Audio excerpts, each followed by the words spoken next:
Background, for those of you who don't know, Giving USA is the longest running survey of philanthropy in the United States. Actually started it in 1956. The American Association of Fundraising Council started it, which is the predecessor to the Giving Institute. Our research partner is the School of Philanthropy at Indiana University, and they do all the research on it. And because we've been doing this for so long, we were talking about this earlier, we're able to do real good comparative analysis of what's happening. We've been using the same methodology for a very long time. So as I told somebody, even if the number isn't exactly accurate, it's completely accurate relative to all the other numbers. So the trends work, right? Couple things first in terms of ground rules for today. So the first one is this. I have a 16-year-old and a 14-year-old at home. So feel free to interrupt me anytime you want. It will not throw me off. It'll feel just like home. Secondly, I have a 16-year-old and a 14-year-old at home. So if I lose you, feel free to pull out your cell phone, completely tune me out, and stare at it. I probably won't even notice that either. Okay. Lastly, some of you know this about me. I believe that I'm funny. It may not be true, but I believe it. And I have 37 slides of data here for you today. Most of it in charts, some of it in tables. So if you don't believe that I'm funny too, this is going to be a very long hour for you. So I'm going to say things that I think are funny, and I would encourage you to laugh. If you don't laugh, I'm going to point out that it was funny, and then I expect you to laugh. Are we all? That's it, 3 rules. Are we all clear on that? All right. So, love this quote when I'm dealing with data from our friend Mark Twain. It says, get your facts first, then you can distort them as much as you please. That's what we're going to do today, a little bit. So, you've probably already seen this headline. Came out about a week ago, $390.05 billion for philanthropy last year. This is the new world record. The previous high was in 2007, and we've been climbing to get to this $390.5 billion. Those of you who are familiar with Giving USA data are familiar with how this breaks out, individuals, corporations, foundations, with individual giving being 72% and then the 8% bequest, so around 80% of the giving there. What a lot of people don't know is that that foundation slice of the pie, we've estimated it here at 50%, but some estimates say that as much as 64% of that is actually family foundations, where the original donor is still alive and making the giving decision. So it really is more like individual giving than institutional foundation giving. So we sort of lump that in there and say that really we're dealing with almost 90% of all giving being individual giving. And so does anybody know who this guy is? If you do, you're 112 years old. Where's David Martin? He would know. This is Willie Sutton. So Willie Sutton is a famous bank robber. And when they finally caught him, they said, Willie, tell us, why did you rob banks? And Willie said, because that's where the money is. So why do we focus so much of with our clients on individual giving? Because that's where the money is. So if you only take one thing away from here today, of value, it's that. Individual giving is the overwhelming lion's share of all philanthropy. All right. How much is $390 billion? This, by the way, for those of you who are fans of comedy television, this is the Fun with Flags segment of the show. $390 billion is larger than the gross domestic product of 163 countries, including these, which I just handpicked because they seem like pretty large economies when you think about it. But just the philanthropic side of our economy is larger than these and another 158 or so countries. So it's a pretty big deal. Where does it all go? This is what you're all really interested in.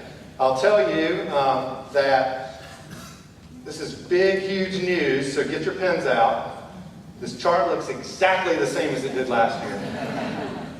Nothing has changed. The order of the organizations that receive the money is exactly the same as it was. The percentages have changed a little, but nobody has moved up, down, or changed in any way. I won't read this to you. You can see how it's laid out there in terms of who gets what.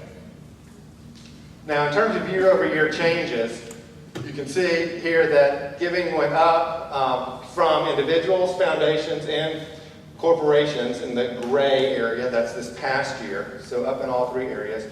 Down 9% in bequests. But that's off a pretty big high of up 7.5% the year before. So these are comparing year to year. So you can see that it was a good growth year in all of the subsectors except bequest giving. And as you'll see a little bit later, that bequest giving is very difficult to predict or project unless you have friends in the mafia, and then it's a little easier to control. That was funnier than that. Did I hear we're out of coffee? Is that the problem? Okay. I'll have to be funnier then. In terms of where the money goes to, you can see in the gray areas that every single subsector was up this year. And the important part about this is that this is only the 6th time since 1940 that every subsector has had growth in a year. So every subsector had growth last year in terms of influx of money in. This chart's the total giving. You can see the growth. You can see the recessionary years are there in the gray, and you can see where we've had the downfall, the big drop in 2008, and the growth curve coming out of that has been pretty steep to get us back up to this 390 billion record. We're on pace to hit the 400 billion mark, which will be pretty landmark. But you can see where we are. You can see the growing has slowed a little bit. We're hitting a little bit of a curve, but I think that's consistent with what's going on in the economy overall. Giving by individuals. So giving by individuals, up to 281 billion of the 390. And the interesting part about this, you can see the growth there in the ups and downs, is that 5.5% of individual giving in 2016 went into donor advised funds. Somebody was asking about this earlier and the impact of donor advised funds, and that is one of the impacts that it's having, is that it's taking off, 5.5% of the largest giving subsector is going into donor advised funds now. Y'all can't stop me if you have questions as we move along. I don't know the answer to that because they didn't do that statistic last year. They didn't have a metric on being able to get at that. So I did ask them that question, and their answer was the same as the one I just gave you, which is we don't know. We didn't do the math last year. They offered to do the math for a fee, and I declined. But we can talk after if you want to. Sponsored research is a big deal. Giving by foundations, you can see also up significantly, continuing a growth curve. This is really fairly tightly correlated with what happens in the stock market, because as foundation assets grow, their payout requirements get larger and they're required to give more. So this really does track fairly tightly with what's going on in the stock market. And if we charted that against it, you'd see the dip in 2001. Some of you in here are old enough to remember the dot-com bubble and the little recession we had there, which hit the market pretty hard, and foundation giving went down. And of course 2008, which hit the market extremely hard and actually suppressed foundation giving for several years there as we came out of that hole. Here's the giving by bequest. So I mentioned it's unpredictable.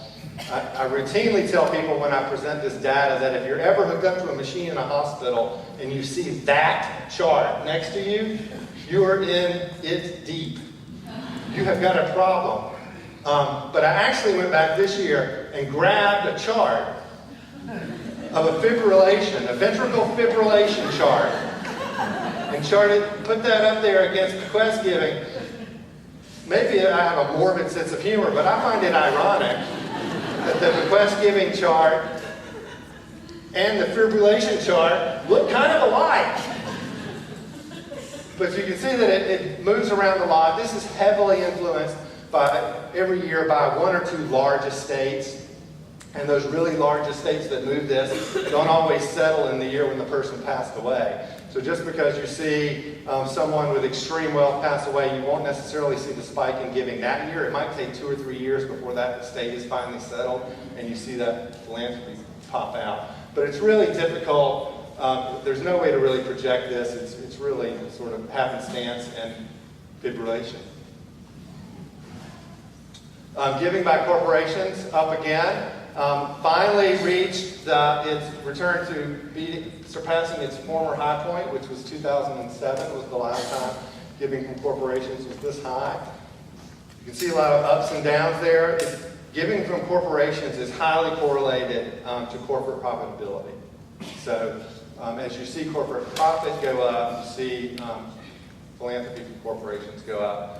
And it is growing in terms of dollars. It's not growing much, and we'll talk about this in a minute, in terms of its share of the overall giving in the subsector.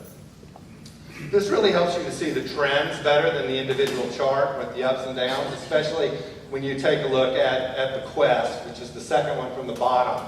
You know, the line chart is all over the place. But if you take it and group it into these 5-year intervals, you can see that the giving from the Quest is really fairly flat, even though it bounces around year to year. Overall, it's fairly flat. You can see that giving by corporations is exactly flat as a percentage of all giving, at 5%. And then you can see the growth in the giving by foundations and really what the giving by foundation giving has done to the individual giving. Because everything else is pretty much flat. So if individual giving is shrinking, it's losing market share to foundation giving, which gets back to what I said earlier about so much of that foundation slice of the pie now is actually individual giving with the checks being written out of a different kind of bank account. So you can see where we've had a little bit of a trade-off there in terms of source from individual giving to foundation giving as we moved over time. Total giving, see here, $390 billion. Back to the donor advised fund issue, which is a really hot topic.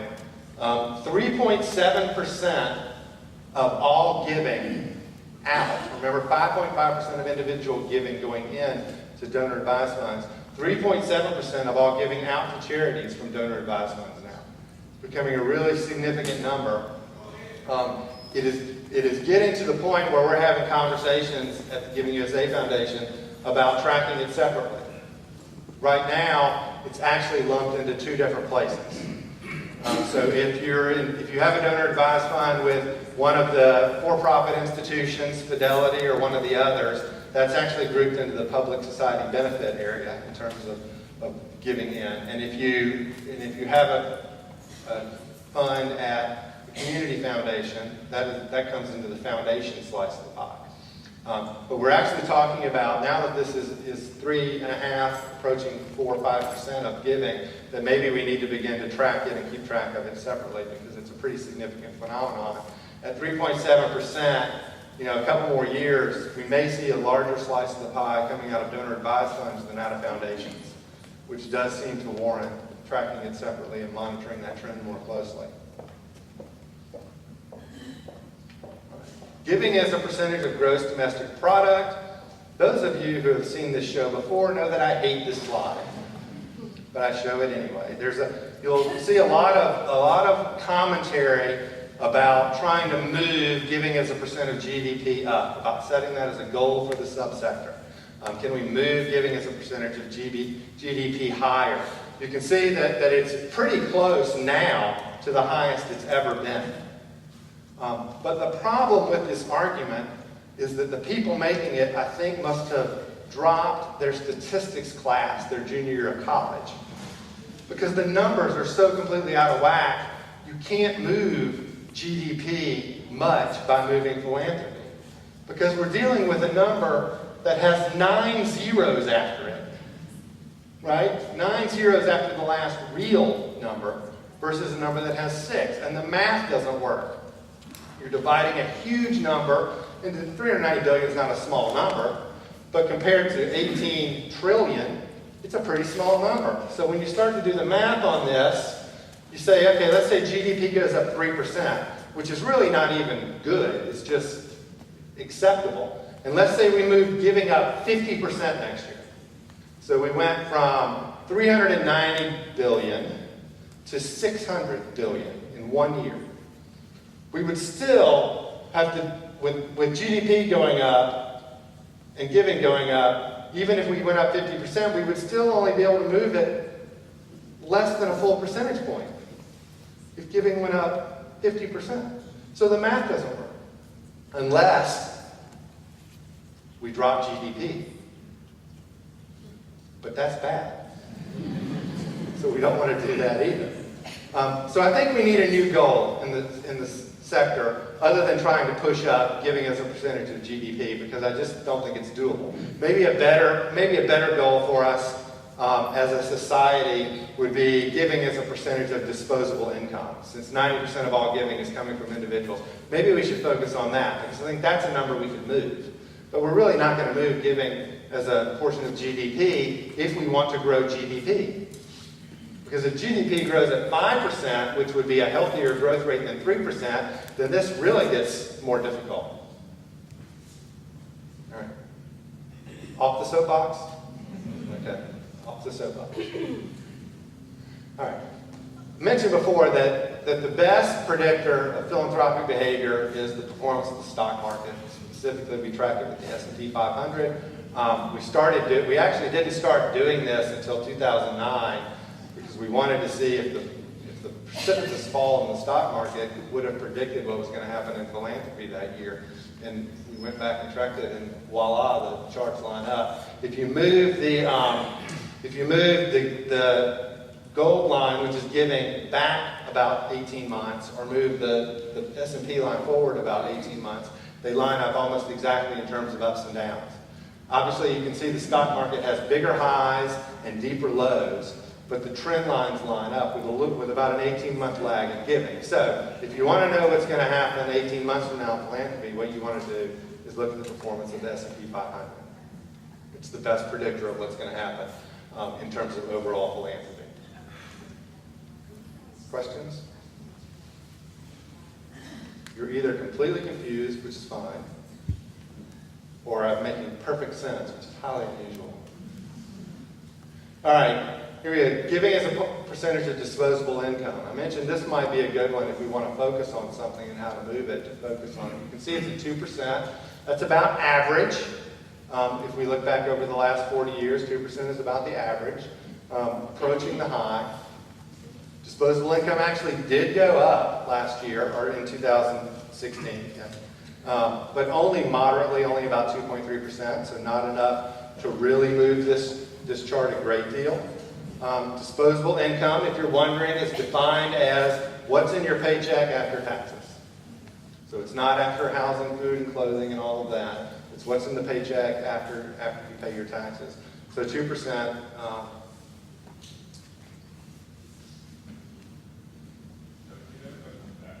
Yep. About the high point. Has there been a lot of research on economic factors during that time that caused it to go up so high and then drop so quickly? There has not been a lot of research on it. That was a period of time, if you look at that, from 2001 to 2005, of a lot of economic growth. I know between 96 and 2001, is that high point? Yeah. So you had a lot of economic growth in that time period. Big run up until you get to the recession in 2008 there in terms of income and growth. Very low inflation during that time period. So you had disposable income going up and giving going up. But, then it drops back up, it drops back off pretty significantly there in 2011 or 2010-ish. For no particular reason, because if you think about that time period there, between about 2008 and 2011, disposable income was flat or declining, right? We're coming out of a recession, nobody's getting raises, a lot of people are unemployed, disposable income is down. So you would expect that, even though philanthropy went down a little bit during that time period, you would expect there would be an offset there, but there wasn't. It's a pretty complicated metric, even how they calculate disposable income is a pretty complicated metric, and is that the right measure of income after taxes, or is it income after taxes, food, shelter, clothing? Because, as I tell my clients all the time, when they're looking at these wealth screenings, most people don't give away their primary residence. So let's back that number out and look at a more realistic number. Giving as a percentage of pre-tax profits. Patrick Rooney, who was the lead researcher of Giving USA for about a decade, used to say that this really wasn't a chart of corporate giving, it was really a chart of profitability. I showed you before that corporate giving as a percentage of the pie is pretty flat. So what this really is tracking is profitability going up or down, not corporate giving. But you can see where we are. We're at 0.8%. We had a high point back in the 90s at 2%. Another peak there around 2006 at 1.6%. And we've been pretty well stuck down here in the 7, 8, 9% now for close to a decade in terms of corporate giving as a percentage of pre-tax profits. I think a lot of us who work with volunteers, our volunteers think that corporate philanthropy is a lot bigger slice of the pie than it really is, and that corporations are a lot more generous than this. The other reality about corporate giving, and this is a hard thing for them to get a real good handle on, but they estimate that about half of all corporate giving is actually in-kind gifts, not cash gifts. And that most of that in-kind giving is two sources. One is pharmaceuticals, which are largely going outside the country to the developing world to help with disease control. So most of us in this room don't need that and aren't a beneficiary of that half of corporate giving. And the other part of it is software. And we're not really talking about Microsoft giving you a free copy of Word here for $100.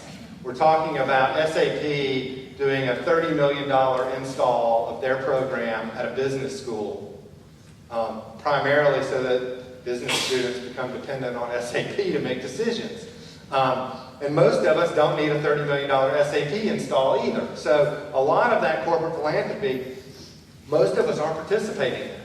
It's not going into an area because of the in-kind giving that benefits what most of us do. So that pie, in terms of cash giving, that slice of the pie is actually even much smaller than that.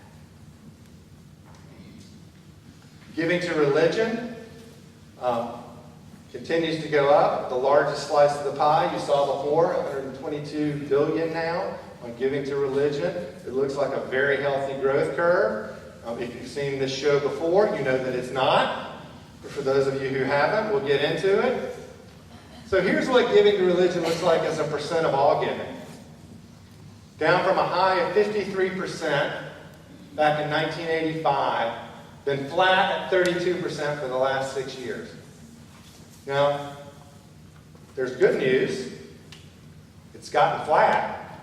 I mean, it was on a pretty steep dive there for a while, and it's leveled off. But this is where it's been for a long time.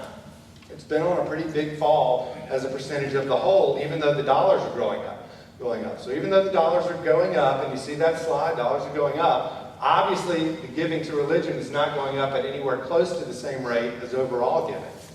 So there's a big change happening here. We're still a long way from somebody else supplanting giving to religion as the top slice of the pie.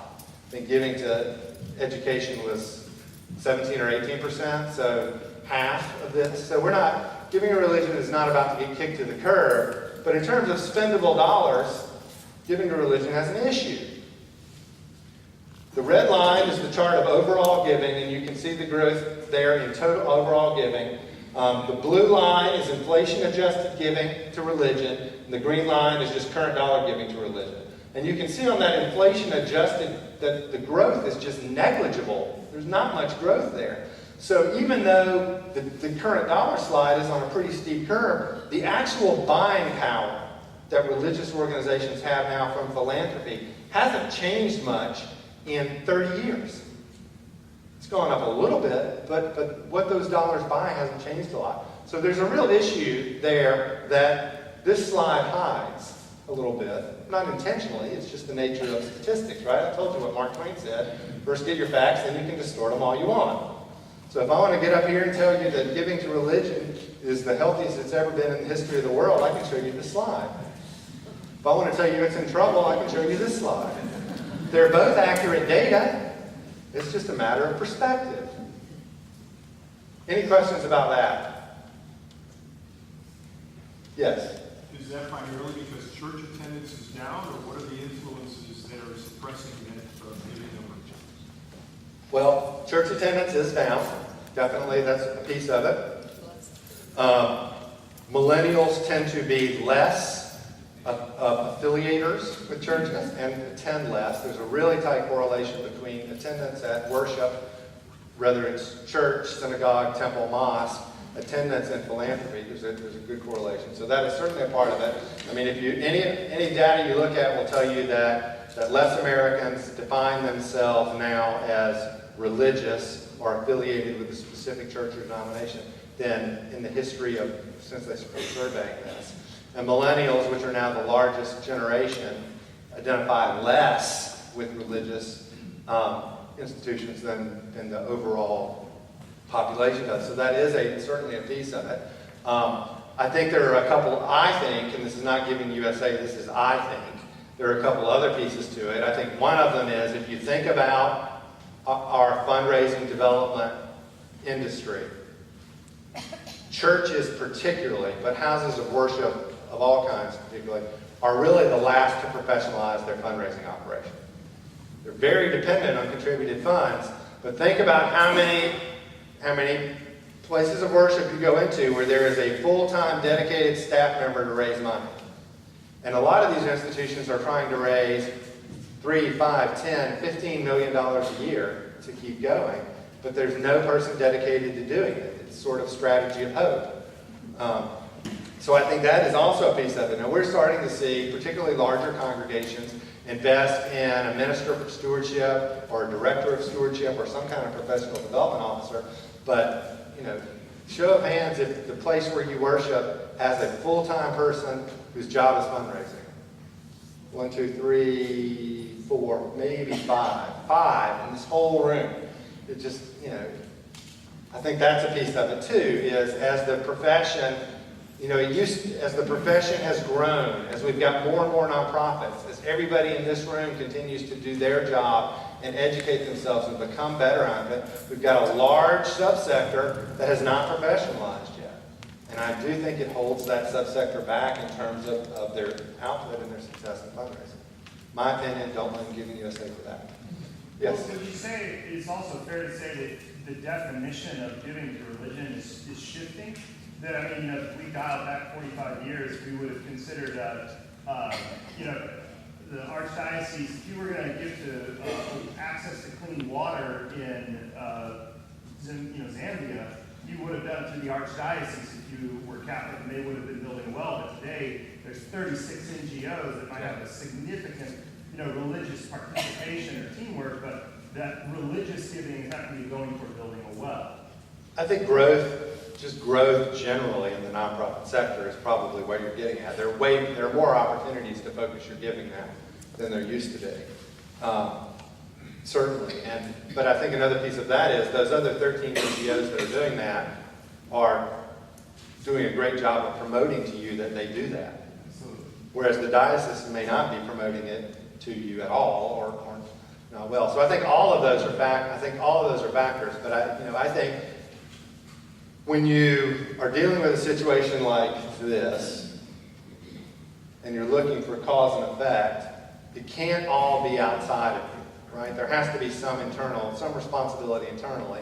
And to me, that internal thing is, it's just an area that has seen it as bad to professionalize fundraising. Anything else on that? It's my favorite topic. All right. Giving to education, $59.7 billion last year. I've got another statistic about that in here somewhere. Where's the growth rate on that? Yeah, 3.6% growth. So faster growth than the total giving. Faster growth in the economy as a whole. Not huge. A big part of why that number, even though you can kind of see, if you look closely up there at the top, it was on a really steep growth curve coming out of the recession. And then it takes a little turn to the right. So it slowed down some. A big part of that is that last year we had half as much money given away in mega gifts, really large gifts, as we had the year before. And mega gifts tend to go to colleges and universities. So think about most of the gifts that you know of. There are going to be some outliers, but think about most of the gifts that you know of that are $50 million, $100 million, $200 million. A lot of them go to colleges and universities. And the ones that don't go to college and universities tend to go to cultural institutions. But we had half as many of those last year. So that is a big piece of this, is that those mega gifts just didn't happen last year the way that they've happened in some other years. Giving to human services continues to climb on a good growth rate. This was the only subsector that did not go down in 2009 when the recession hit. It actually continued to go up. And a lot of that has to do with people refocusing their giving because they recognized human service needs as a result of the recession. So it actually did not go down. Now you can see that it took a little dip sort of after as people readjusted their giving, but it didn't go down during the recession time. Giving to foundations. This looks a lot like the bequest giving slide a little bit. Big ups, big downs. Somewhat correlated with the stock market, but not really. People tend to want to contribute appreciated assets into foundations. So you can see if you have a period where you don't have a lot of appreciation in assets, you don't tend to have a lot of money going into them. But when you get into a period where you have big increases in the stock market there, 2011 to 2014, you see a lot of money going back into foundations. Slowed down some now. Now I want to point out that remember that giving trails the stock market by about 18 months. The stock market was down in 2015. So you see that we had very slow growth in 2016 in foundation giving, which would correlate some with that giving being down 18 months earlier with the stock market being down slightly. Giving to health. Fast growth on giving to health this year. One of the subsectors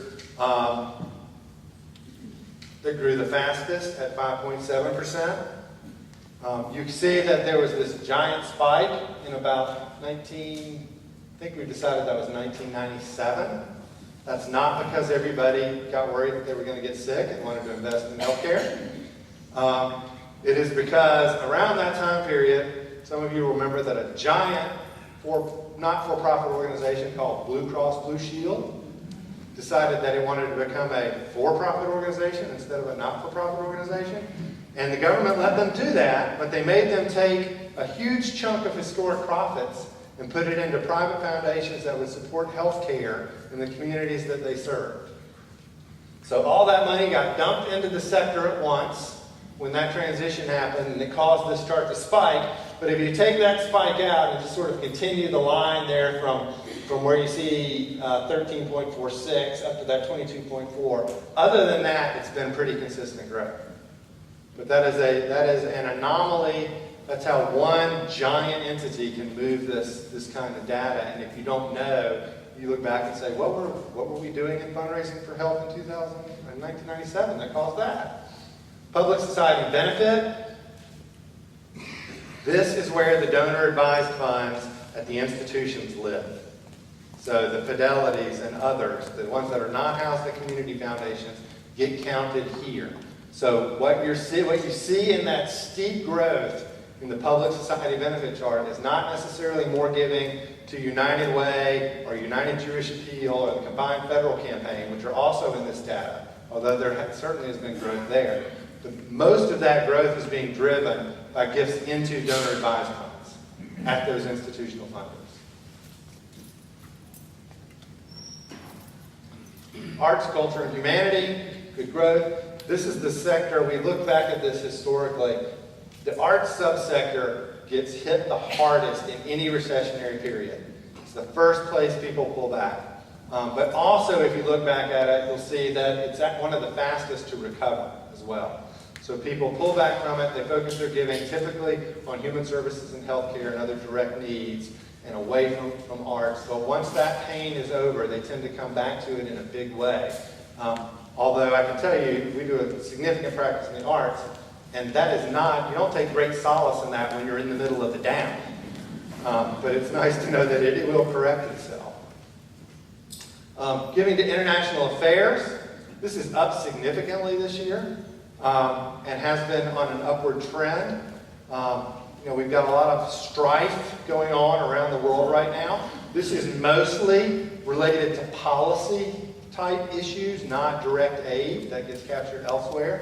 But we've got a lot of people investing money in policies, international affairs related policies, and trying to make the developing world a better place for people to live through policy, not just direct aid. Environment and animals, this is up sharply. So they have coined a new phrase at Indiana University. Let me find it for you. You're going to love this.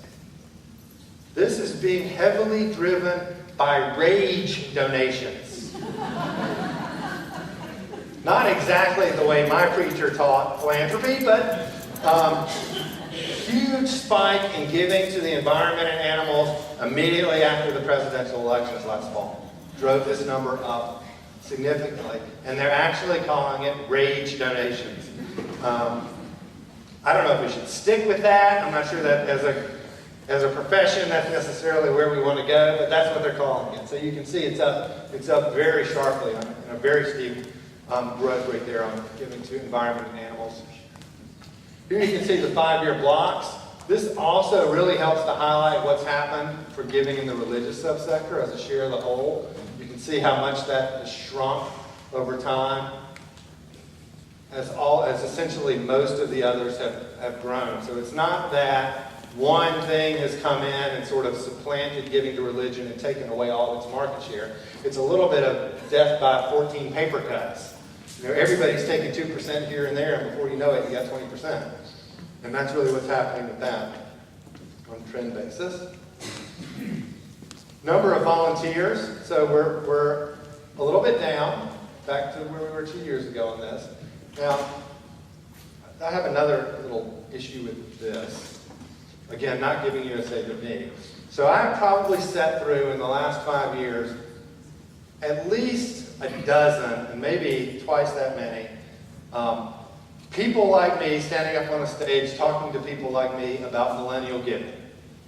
And what it does and doesn't do and how millennials behave. And every single one of them that I've sat through tells me that millennial giving follows millennial engagement. That millennial behavior is volunteer first, give later. But millennials are now the largest living generation in the country. I guess it would have to be the largest living generation. If that is the case, and they want to volunteer first and give later, why isn't this number going up? Because they're at work. Not a lot. If you employ any of them, you got a whole table full of them over here.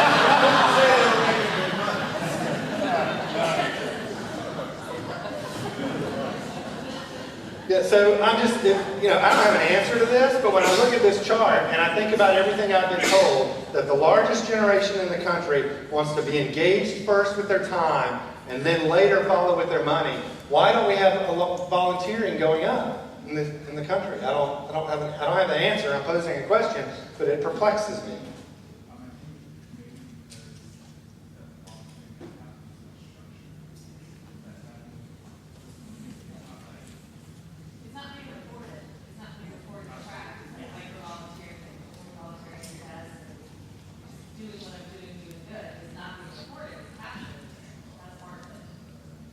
But hasn't that always happened? Hasn't that always happened, though? So, I mean, if it's always been misreported, then it's been misreported for the last 10 years. Isn't the difference the variable as the largest generation that's being misreported? So like, that's why it should be. That's why the number should go up. It's why it shouldn't. It should be going up. It's not going up because it's the largest group not reported. But it should grow. To me, I think it should grow up anyway. Because even if we're misreporting half of it, we've always been misreporting some percentage. Yes?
I think some of that is true. I think what we're measuring here, though, is more of I come down and I serve meat and I serve meals.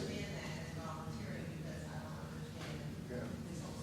Well, I think that gets back to the point about unstructured volunteering. So that's not something we're not counting it because we haven't asked them to do it, and we may not even be aware that it's happening, right? There's also capacity in the number of volunteers you can take. There's no capacity in the number of donations we can accept. Yeah, maybe. And we also have to remember that their earning potential is proportionally less than that age group from 25, 30 years ago.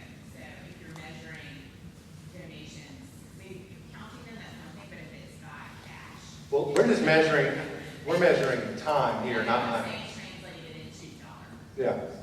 Well, that's an even harder task to do, to try to translate the time into dollars. Yes? What about baby boomers aging out? Yes, they are. And so leaving the volunteer pool, and so we're not filling it as fast as maybe to reflect the number? Actually, the data suggests that baby boomers are actually filling the volunteer pool up, that any growth in this is boomers who are retiring but are not ready to quit and go play golf 6 days a week and are doing more volunteering than they did when they were working.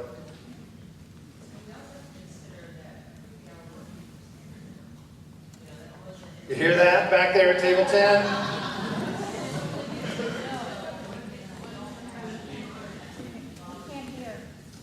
I think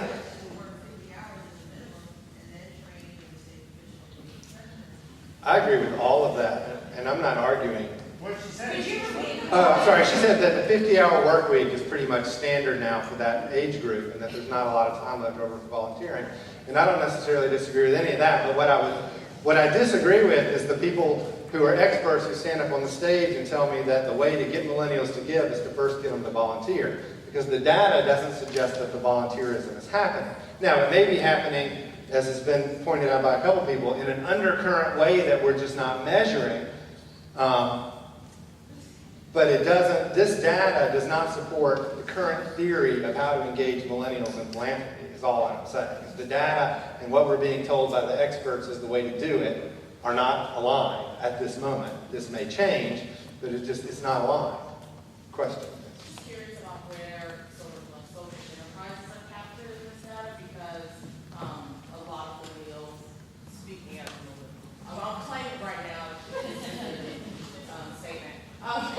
So where like Tom's shoes or where you are purchasing items and there is some charitable effect, how that sort of satisfies the need to give and, you have someone on the shoulder, where that's sort of captured in the overall. It would be captured when Amazon Smile or Tom's Shoes or somebody else makes the gift out. So that, in the case of, let's take Amazon or Tom's both, in that case, when they make that gift, it would be captured as corporate giving. So that's where that would get called, because you didn't give anything. Right? In either of those cases, you paid retail price for something, and you may have chosen to buy that something instead of another something because, Tom's is great, this shoe looks just like that one, but they'll give some money away, I'm going to buy that. So it may have driven part of that purchase, but you didn't. It's not actually philanthropy on your part. It's good behavior, but it's not.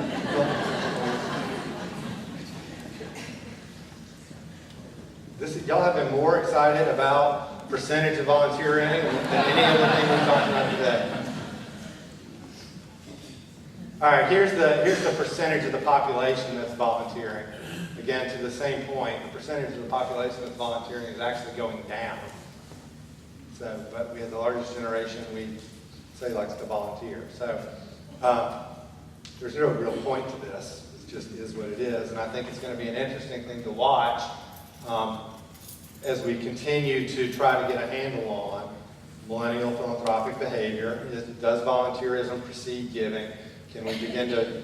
Are we going to ever be able to begin to break down giving by generation in a better, more precise way and keep track of that?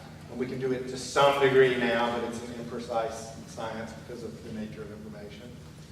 I think it'd be interesting though, if we had the data to overlay this with growth in not-for-profit organizations. That chart? You'd think we knew each other. So there's the growth in nonprofit organizations over time. No, 200,000 of them did not just miraculously go out of business in 2011. There was the government said, if you don't fill out and send in this form by the end of the year, we're going to assume you no longer exist and delete you from the database. And so almost exactly 200,000 organizations did not send in the form and got deleted from the database. But being the industrious millennial American citizens that we are, we have rebuilt that in just 5 short years. Back to 1.2 million nonprofits in the country. Now, I have one more thing for you. If you want to buy Giving USA, this PowerPoint, the section of the book that's specific to your subsector, or the whole book, if you go to the Giving USA website, fill up your cart with good informational stuff. At checkout, put in HAAS, and you'll get a 30% discount on everything in your cart. So, go buy. Also, your purchase pays for this research. So, it's a philanthropic behavior back there. Your purchase of Giving USA products helps pay for us to do this next year. So, there's a philanthropic intent there, even with your discount. Thanks for having me. We've got about 5 more minutes. If there are other questions, I'm happy to take them.